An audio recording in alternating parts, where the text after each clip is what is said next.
Dans cet exercice, on va aller beaucoup plus loin dans la customisation de notre thème WordPress puisqu'il s'agit de pouvoir créer des nouveaux types de contenus. À la base, il n'existe que les articles et les pages. Donc, l'objectif, c'est de pouvoir ajouter d'autres typologies de contenus avec des champs au sein de l'interface d'administration qui sont un petit peu plus customisables que ce qu'on a par défaut et d'ensuite gérer tout cet ensemble sur une page. Donc on se base sur un site de, pourquoi pas, de présentation, de vente, de capsules à café. Donc on va créer ce contenu personnalisé, ajouter quelques capsules et puis voir comment on peut gérer l'affichage de ce contenu-là sur notre page, en tout cas sur nos différentes pages, puisqu'il est demandé de réaliser à la fois la page archive et puis les pages single au niveau des templates. Donc tout d'abord, il va nous falloir une série d'extensions qui vont nous permettre justement de customiser tout cet ensemble. Donc je vais aller ajouter de nouvelles extensions. Donc l'extension qui va nous permettre de customiser déjà toute cette partie administrative et l'ajout de nouveaux types de contenus, ça va se faire via le plugin Custom Post Type UI. Donc on pourrait très bien nous renseigner ces types de contenus directement au sein du thème, mais pour faciliter tout cet ensemble-là, on est habitué à utiliser ce plugin. Et aussi, nous allons du coup ajouter le second plugin qui s'appelle ACF, qui va nous permettre de créer des champs de formulaires personnalisés sur notre site aux différents endroits que l'on souhaite. Donc de base, on peut juste mettre un titre, du contenu, pourquoi pas une image. L'idée d'ACF, c'est de pouvoir ajouter des champs qui vont être un petit peu plus précis. Voilà, donc tout cet ensemble est installé.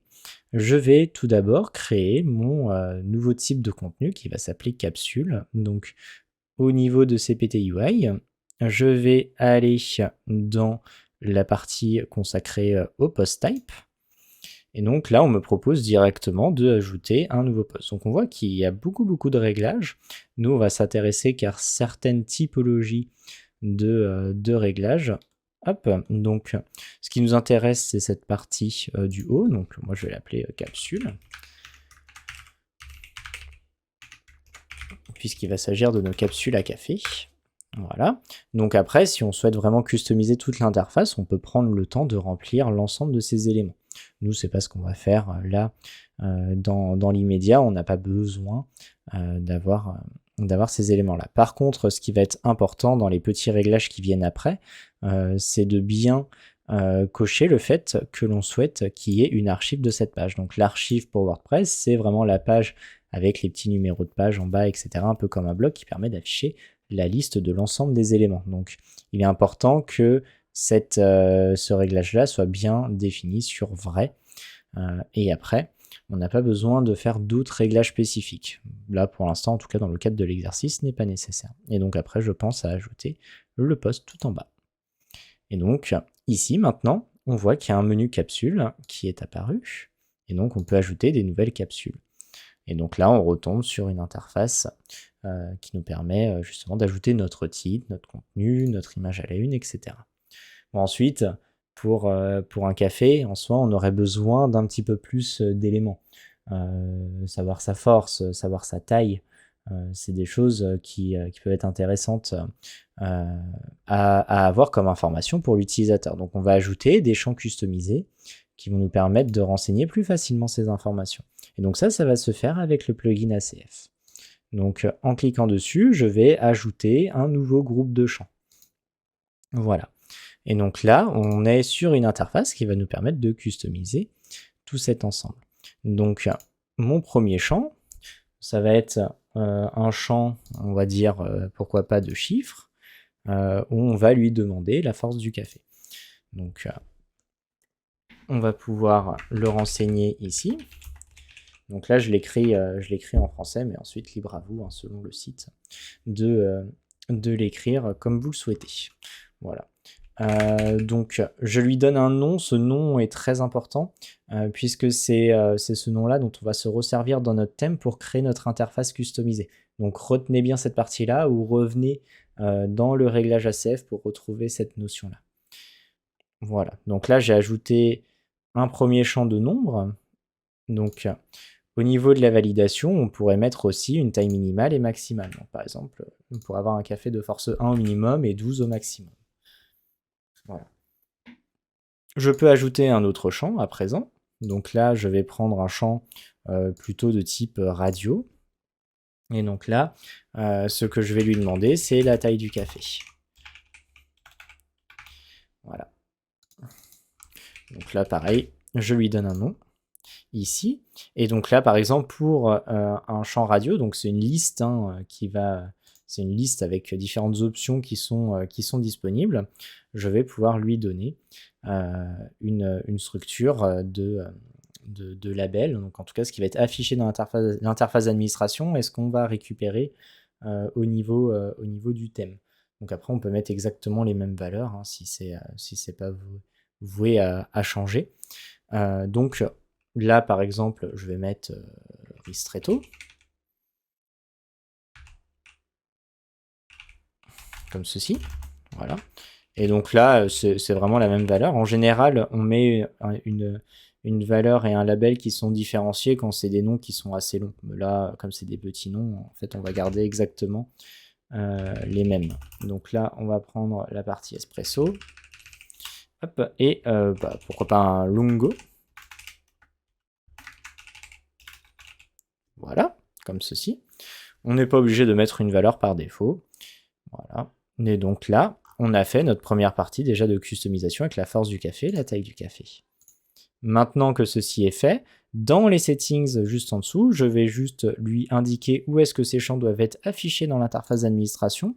Donc moi, effectivement, ça tombe bien, je suis plutôt sur un type de contenu, un post type, et donc je vais lui dire que moi, je veux que ça soit affiché dans les réglages de la partie capsule. Voilà. Et donc là, une fois qu'on a tout cet ensemble, je vais penser à lui donner un titre. Donc là, je vais l'appeler Coffee Settings. Hop. Voilà. Et je vais pouvoir sauvegarder mes informations. Voilà. Donc après, pour de la customisation, on peut regarder un petit peu où ça peut se mettre, etc. Là, pour l'instant, si je vais dans mes capsules et que j'ajoute, maintenant, à disposition en dessous, là, avec en plus de ma description, etc., on voit qu'il y a ma partie force du café, taille du café qui sont présentes. Donc là, je vais pouvoir ajouter mes différents types de café. Donc je vais en créer 2-3, histoire qu'on puisse voir un petit peu à quoi ça va ressembler sur le site. Donc voilà, j'avais préparé du texte en amont. Donc pour information, c'est du texte qui a été généré par ChatGPT. Donc l'idée, c'est surtout d'avoir quelque chose à disposition d'un petit peu concret hein, pour voir à quoi ça peut ressembler. Je vais récupérer aussi une petite image, voilà, à la une ici, voilà, pourquoi pas. Donc voilà, là on va dire, tiens, c'est une force un petit peu standard, plutôt des espressos pour le Sunny Morning Blend. Je vais publier cette page-là. Hop, et je vais ajouter encore 2 autres. Voilà. Hop, des petites descriptions. Tac. Une petite image aussi. Voilà. Voilà. Parfait. Et même ce qu'on va faire, c'est sur la troisième, le troisième café, ce qu'on va faire, c'est qu'on ne va pas mettre d'image, comme ça on va pouvoir voir aussi au niveau de la correction comment on peut gérer ces états plus particuliers où justement il n'y a pas d'image à disposition. Et du coup, comment au niveau de notre thème, on peut venir faire des customisations qui sont dédiées. Donc là, je vais juste publier la page. Voilà, donc si on regarde notre URL, donc par exemple là, la dernière page, donc on voit maintenant que ça fait une structure avec le nom du custom post type, donc là qui s'appelle capsule, et donc après on a le nom du slug, donc là c'est le café crème brûlée, Et donc on voit que déjà il y a un petit peu d'informations qui s'affichent.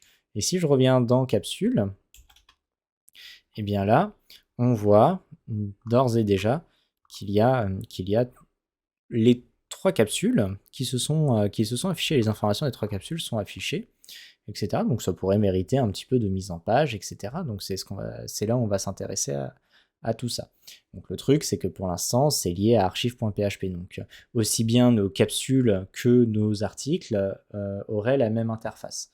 Donc déjà, dans un premier temps, ce qu'on va faire, c'est aller customiser cette page d'archive pour qu'elle soit indépendante. Et donc on fera pareil après, bien sûr, pour la single. Donc nous, on va, d'après notre hiérarchie, remonter au niveau de l'archive, et puis on voit que on a un marqueur conditionnel qui s'appelle posttype. Donc c'est super. Donc là, ça fait un archive-posttype.php. Donc on sait qu'on va pouvoir utiliser une archive-capsule.php pour faire notre customisation.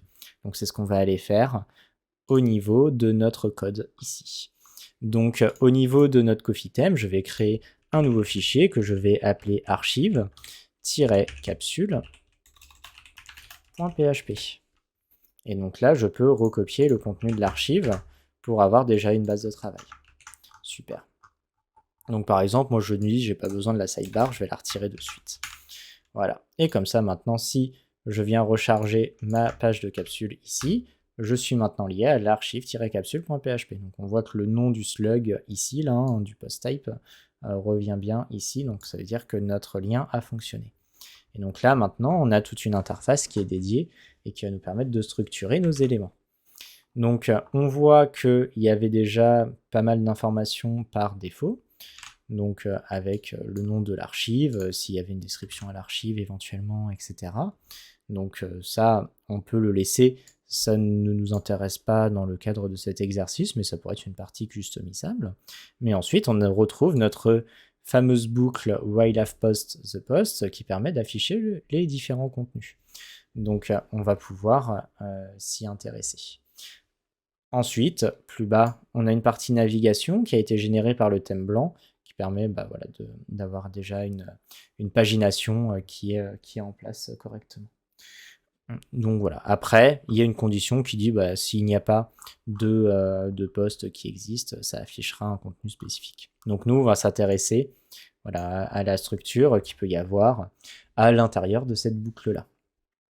Donc, ce qu'on va faire dans un premier temps, c'est fermer nos balises PHP, la réouvrir juste derrière ici. Voilà. Et on va pouvoir faire une petite structure de carte, voilà, avec notre image, etc. Donc en fait, si on imagine un petit peu la structure que ça peut avoir, on va avoir tout d'abord une image ici, ensuite on va avoir peut-être un titre spécifique, voilà, on va les mettre dans un H2, et puis pourquoi pas une petite description de notre élément.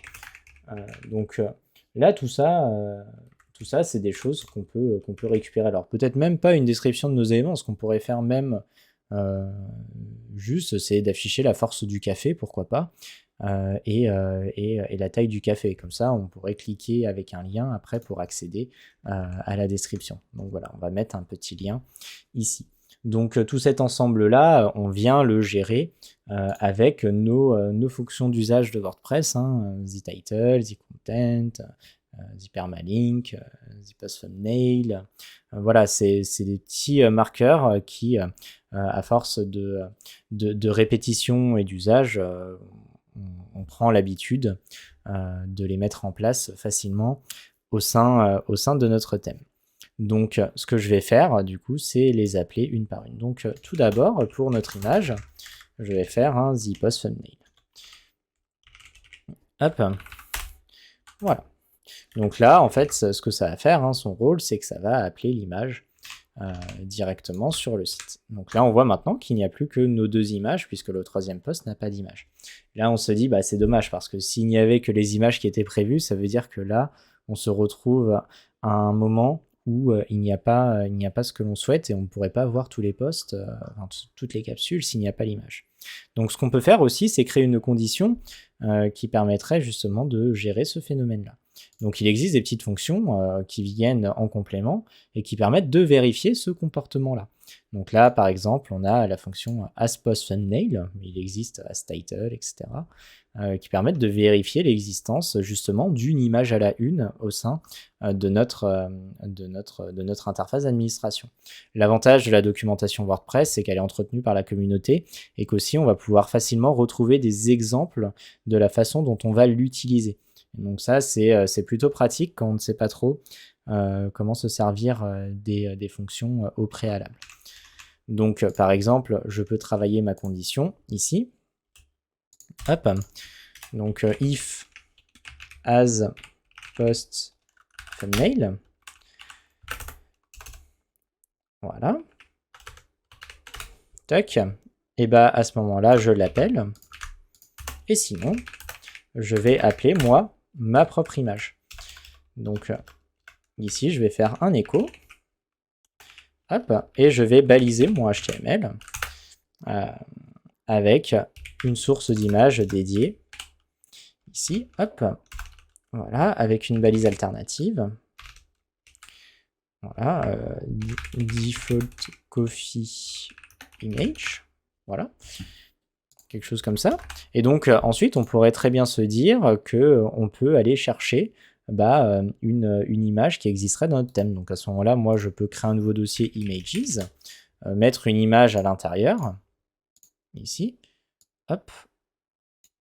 Voilà, donc par exemple celle-ci, que je vais renommer parce que son nom est un petit peu long. Donc là, je vais l'appeler coffee-default.jpg.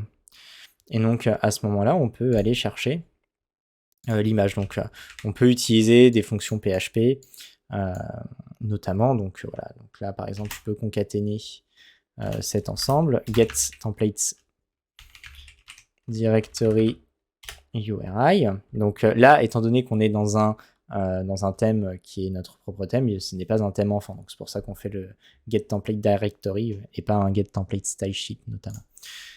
Et du coup, je viens chercher l'image qui serait le coffee-default.jpg. Voilà. Et donc là, à ce moment-là, on a l'image au complet derrière. Donc on va vérifier juste si ça fonctionne. On va mettre un petit point virgule, voilà, pour qu'il n'y ait pas de bug au niveau de notre PHP. Et ensuite, on va aller sur notre page de capsule, on va recharger. Et donc là, on voit que pour justement le post où il n'y avait pas d'image encore en place, eh bien ça a pu générer toute la structure. Donc là, c'est super. Donc maintenant, ce qu'on peut faire après, c'est faire un habillage qui est dédié. Donc là, on peut faire une section qui a la classe archive-coffee. Ou non, peut-être qu'elle est déjà utilisée nativement par WordPress, donc je vais juste l'appeler coffee contents. Voilà. Là, je vais venir entourer ma boucle while avec ces informations-là. Comme ça, je peux me faire une petite structure qui va être dédiée. Donc voilà, là c'est pareil, on joue avec nos différentes balises PHP. Et donc là, de la même manière, hop. Voilà. Donc mon coffee content, ça pourrait très bien être une disposition flexible avec les différents éléments. Donc c'est coffee content.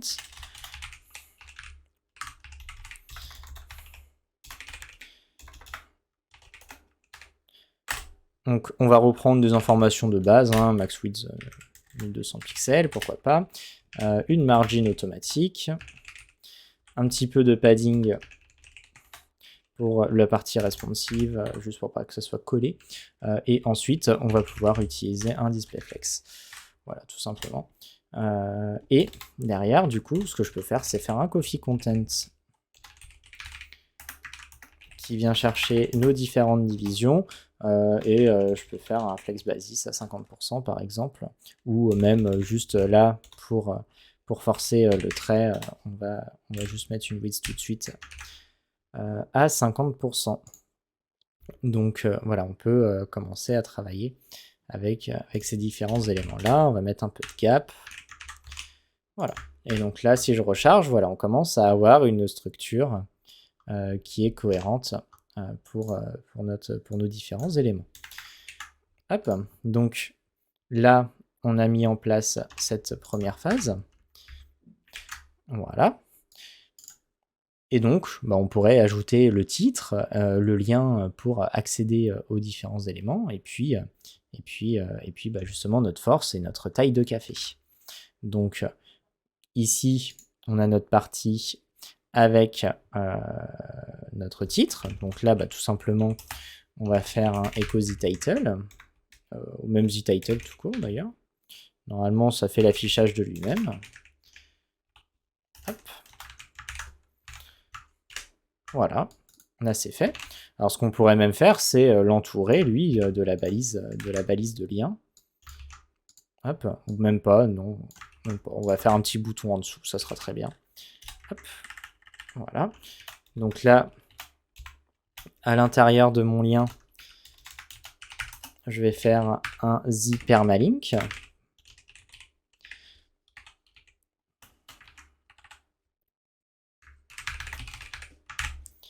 Voilà, comme ceci.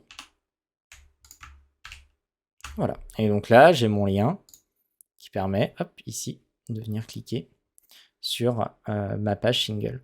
Bon, ce qu'on pourrait même faire, c'est laisser cette page-là dans cet état-là, et puis du coup, voir comment récupérer nos informations issues du champ ACF, plutôt sur cette page-là qui n'a pas de customisation spécifique pour le moment.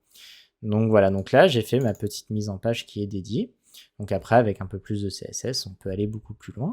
Et donc à l'intérieur de ma page, je retrouve déjà ma description de contenu, etc. Mais il manquerait, pourquoi pas, mes champs ACF, justement, de taille et de force. Donc là, je vais aller faire les mêmes modifications.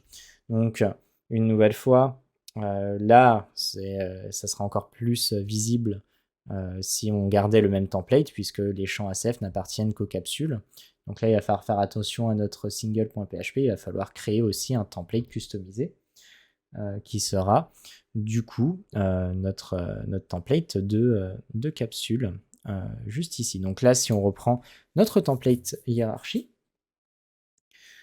on est ici au niveau de la single et on voit qu'on peut récupérer une single par rapport à son post type, un petit peu comme l'archive. Donc on va pouvoir faire une single-capsule.php sans souci. Ici, hop, on va créer notre nouveau fichier. Voilà. Je vais l'appeler single-coffee.php. Et donc, je viens copier le contenu de la single. Voilà. Et donc là, l'enjeu, ça va être de venir compléter avec mes différentes informations liées au café. Donc, ce que j'aime bien faire, moi, pour les avoir, pour les garder à un endroit spécifique, c'est plutôt de travailler en haut de la page. Donc là, j'ai deux variables que je vais devoir créer et que je vais aller appeler après au niveau de ma page. Donc, j'ai ma variable de taille. Et donc, pour récupérer le contenu d'un champ ACF, on va utiliser une fonction qui s'appelle getField. Et à l'intérieur, on va mettre le nom du champ. Donc, de souvenir, c'était taille. Hop, et donc là, je vais faire pareil pour la force. Hop, getField. Donc, je crois que j'avais appelé force, on va vérifier de toute façon. Donc là, ce que je peux faire, c'est utiliser les variables de débugage de PHP pour vérifier si tout fonctionne. Donc là, par exemple, si je fais un var dump de ma taille, hop, il est peut-être juste en dessous aussi. Alors sinon, ce que je vais faire, c'est que je vais descendre le var dump un petit peu plus bas, à cet endroit-là, par exemple. Je ne l'ai pas, ok, je ne l'ai pas récupéré, donc ça veut dire que là, j'ai un problème au niveau de mon custom post. Donc ce que je vais faire, c'est que je vais retourner ici dans l'apparence. Hop, je regarde bien si on est sur single coffee. Ah, c'est pour ça, mais oui, c'est parce que j'ai mal nommé mon fichier, tout simplement. Je vais renommer mon fichier single capsule. Hop. Voilà, et donc à ce moment-là, on récupère bien la valeur ristretto. Donc là, c'est très bien. Et de la même manière, je vais la renommer sur la force, et donc je trouve bien la valeur 12. Donc maintenant, je vais pouvoir faire mon affichage. Donc, je pourrais très bien imaginer une div, ici, hop, qui contiendrait, hop, une taille conseillée. Et à ce moment-là, j'ouvre mes balises PHP et je fais un écho de la taille. Hop, et je fais pareil, du coup, avec la force, qui va être un écho de la force. Hop, donc là, pour que ça fonctionne correctement, toc, je pense à refermer mes balises PHP au-dessus et à la réouvrir en dessous. Et à ce moment-là, voilà, maintenant, sur ma page de l'Espresso italien, bah, je vais avoir ma taille conseillée Ristretto, force 12. Et de la même manière, bah, sur le Sunny Morning, je vais avoir Espresso, force 6. Sur la crème brûlée, un longo de force 4, sans l'image, puisqu'elle n'avait pas d'image prévue dans l'interface d'administration. Donc voilà, c'était ce que l'on pouvait attendre de cet exercice où on a été beaucoup plus loin dans la customisation de notre thème avec la possibilité d'adapter selon le besoin du client de manière beaucoup plus spécifique ce que l'on peut faire depuis l'interface d'administration de WordPress.